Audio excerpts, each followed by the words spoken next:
बरसात की सौगात, दो बहनों की कहानी। सावन का महीना था। गांव की गलियों में कीचड़ भरा पड़ा था और हरियाली की चादर बिछी थी। आसमान में बादल गहराते जा रहे थे।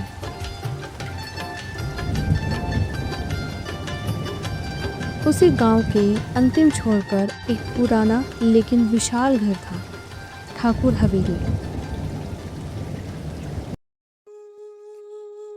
हवेली में दो बहनें रहती थी, बड़ी बहन सरला और छोटी बहन कमला।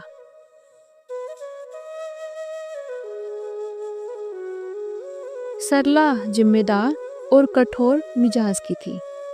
वह अपने पिता की मौत के बाद से घर की मालकिन बन बैठी थी। कमला सीधी सादी, भोली लेकिन आत्मसम्मान से भरी हुई थी। उसके माँ बाप का देहांत एक हादसे में हो गया था।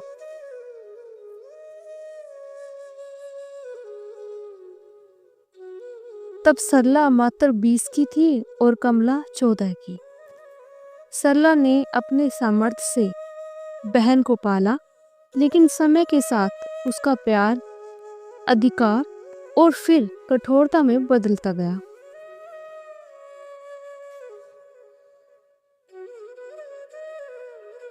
सरला गांव के बड़े किसान जगनलाल से शादी कर चुकी थी, लेकिन शादी के बाद भी मायके में ही रहती थी, क्योंकि सरला और जगनलाल को कोई संतान नहीं थी और वह शहर में काम करता था।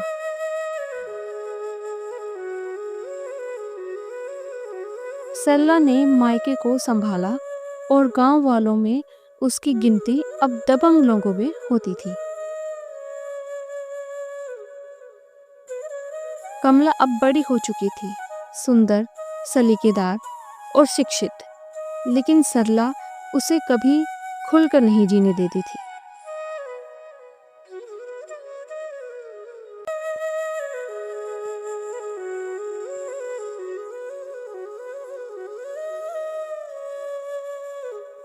कमला, तू कब तक अपने इस कमरे में पड़े पड़े किताबें पढ़ती रहेगी?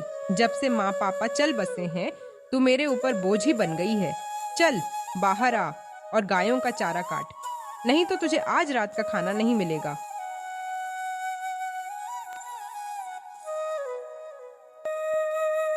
कमला चुपचाप किताब बंद करती और काम में लग जाती। कोई शिकायत नहीं, ना कोई सवाल।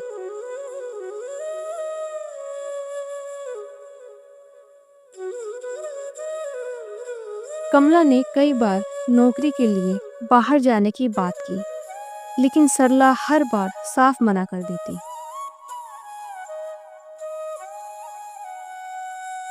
इस घर से बाहर जाने की जरूरत नहीं है, और अगर तू बाहर नौकरी करने चली गई तो गाय कौन संभालेगा और घर का काम कौन करेगा?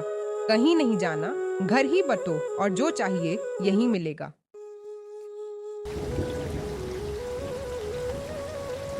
सावन की पहली रात थी। गांव में भारी बारिश शुरू हो गई।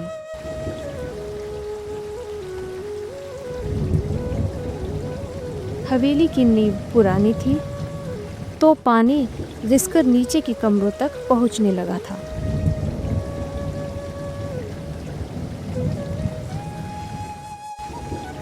कमला उस रात छत पर बाल्टी लेकर पानी निकाल रही थी कि सरला ने चिल्ला के कहा, तू कुछ भी ठीक से नहीं कर सकती, बस घर पर बेकार पड़ी रहती है, बिल्कुल मंद बुद्धि होती जा रही है। जब देखो तब गीले कपड़े और बिखरे बाल।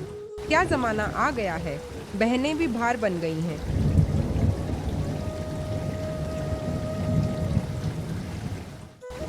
कमला कुछ कहना चाहती थी, पर फिर रुक गई। वह जानती थी बहन का गुस्सा अब आदत बन चुका है और बहन को गुस्से में नहीं पता चलता कि वो क्या बोल रही है। यह सोचकर कमला अपने आप को शांत करती है। रात को जैसे ही बिजली चमकी, हवेली का एक हिस्सा भरभरा कर गिर पड़ा। सरला और कमला दोनों किसी तरह बच गए।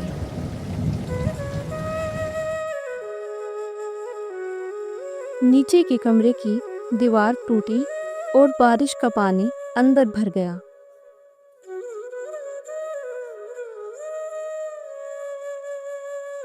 सुबह गांव वालों ने देखा कि ठाकुर हवेली का आधा हिस्सा ढह चुका था।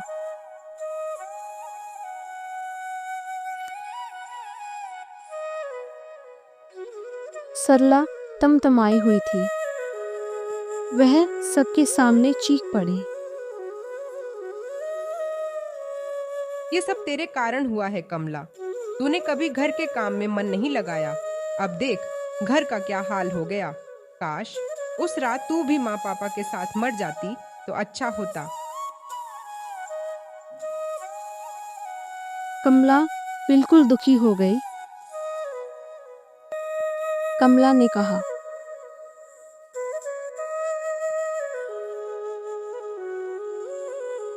दीदी, यह बारिश है, तूफान है, इसमें मेरा क्या दोष? मैंने हमेशा आपका ही कहा माना, फिर भी आप मुझे ही कोस रही हो। बस अब एक शब्द भी मत बोल। आज के बाद यह घर तेरा नहीं है। निकल जा यहाँ से। तू मेरी जिम्मेदारी नहीं रही।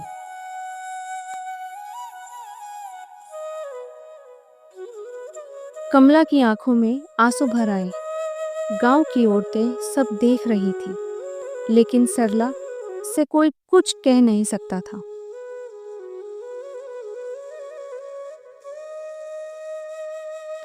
कमला ने कुछ कपड़े और एक तस्वीर ली माँ बापा की और भारी कदमों से उस घर से निकल गई जहां उसका बचपन बीता था।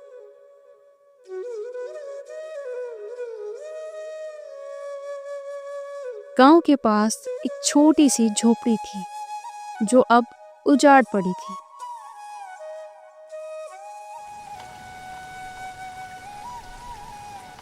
वहीं जाकर कमला बैठ गई। बारिश हो रही थी और उसके पैरों में कीचड़ भर गया था। उसने छत से टपकते पानी के बीच चुपचाप बैठकर माँ की तस्वीर को सीने से लगा लिया। उसने खुद से पूछा,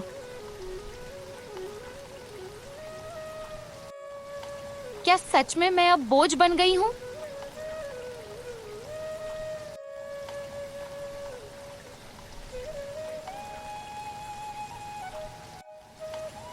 रात भर वह भूखी प्यासी कांपती रही, लेकिन ईश्वर में उसका विश्वास अब भी अडिग था। अगली सुबह कमला पास के मंदिर में गई। वहाँ एक बूढ़ी अम्मा मंदिर के बरामदे में भीग रही थी। सब उन्हें नज़रअंदाज कर रहे थे। कमला ने पास जाकर पूछा,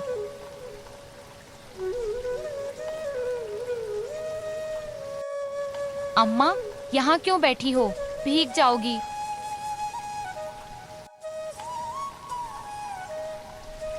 अम्मा ने कांपते स्वर में कहा, बेटी, भूखी हूँ, 2 दिन से कुछ खाया नहीं।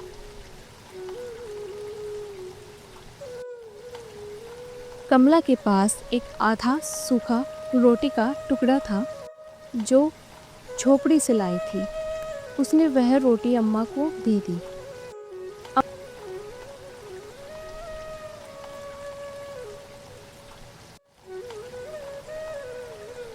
अम्मा ने रोटी खाते हुए मुस्कुरा कर कहा,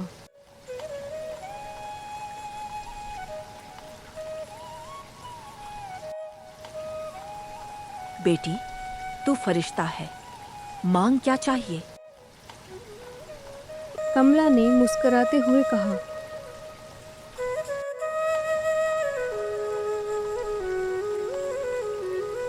अम्मा, अगर आप कुछ दे सकती हैं तो बस एक घर और कुछ खाने को दे दो, जहाँ मैं खुद के पैरों पर खड़ी होकर सिर उठाकर जी सकूं, जहाँ किसी का ताना ना हो।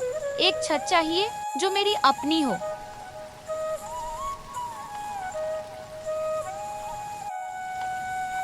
अम्मा ने आशीर्वाद देते हुए कहा,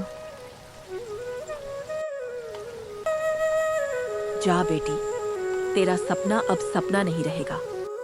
आज से तेरा भाग्य बदल जाएगा। अब कभी भी तुझे किसी और के सामने हाथ नहीं फैलाने पड़ेंगे।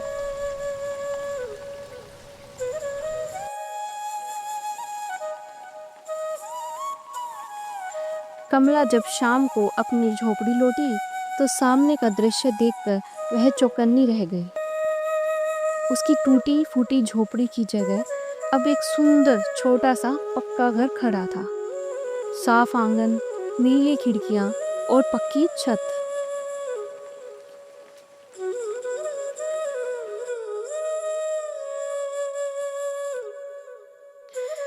कमला की आंखों से आंसू बह निकले।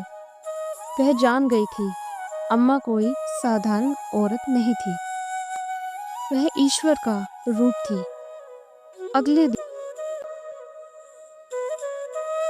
अगले दिन पूरा गांव कमला के चमत्कारी घर की बात कर रहा था।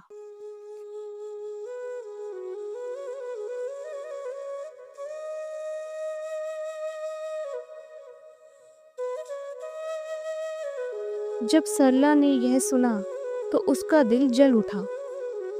उसने तिल मिलाकर कहा,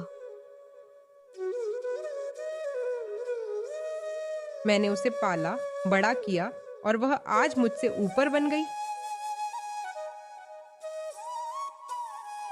उसकी जलन उसे चैन नहीं लेने दे रही थी। जिसे उसने घर से निकाल दिया था, आज वही गांव के एक एक आदमी की जुबान पे है। उसने तय किया वह भी उस बूढ़ी अम्मा को ढूंढेंगी।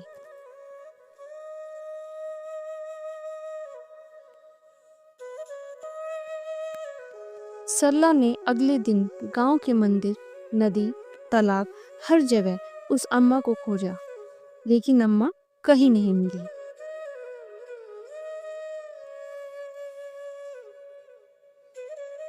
कुछ लोगों ने कहा,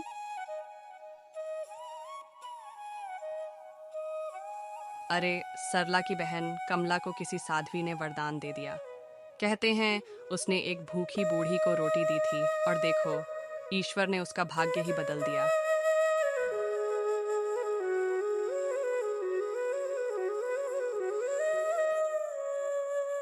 सरला को एहसास हुआ कि उसने क्या खोया है और वो फूट फूट कर रोने लगी।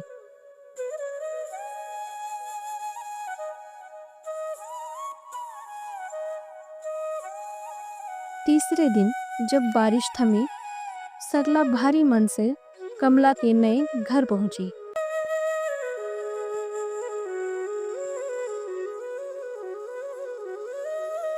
कमला ने दरवाजा खोला तो सामने सरला को देखकर चौंक गई।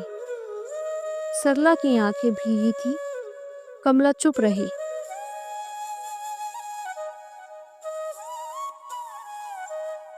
कमला, मैं तुझसे माफी मांगने आई हूँ। मैंने तुझे कभी बहन समझा ही नहीं, मालिक समझ बैठी खुद को। तुझ पे बहुत जुल्म किए मैंने, लेकिन आज जान गई हूँ कि तू सच में बहादुर है। तूने जो किया मैं कभी नहीं कर पाती। क्या मुझे माफ करोगी? कमला ने आंखों में आंसू लिए कहा, दीदी, आप मेरी माँ जैसी थीं, लेकिन आप भूल गई थीं कि प्यार का भी एक मूल्य होता है, वह सम्मान चाहता है।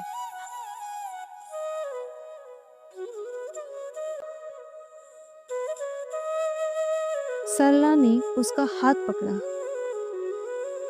कमला ने मुस्कुराकर कहा, आप मेरी बहन हैं, माफ किया, लेकिन अब मैं आपके घर नहीं जाऊंगी।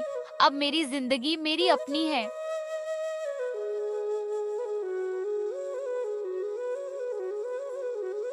कमला अब गांव में सम्मानित हो चुकी थी। वह गांव की लड़कियों को पढ़ाना शुरू कर चुकी थी। उसका घर अब एक उम्मीद का केंद्र बन गया था। हर सावन की पहली बारिश में वह मंदिर जाती, दीप जलाती और कहते हैं उस बूढ़ी अम्मा को फिर कभी किसी ने नहीं देखा। शायद वो सच में ईश्वर का रूप थी, जो सिर्फ उन लोगों को दिखाई देती हैं जिनका दिल साफ हो।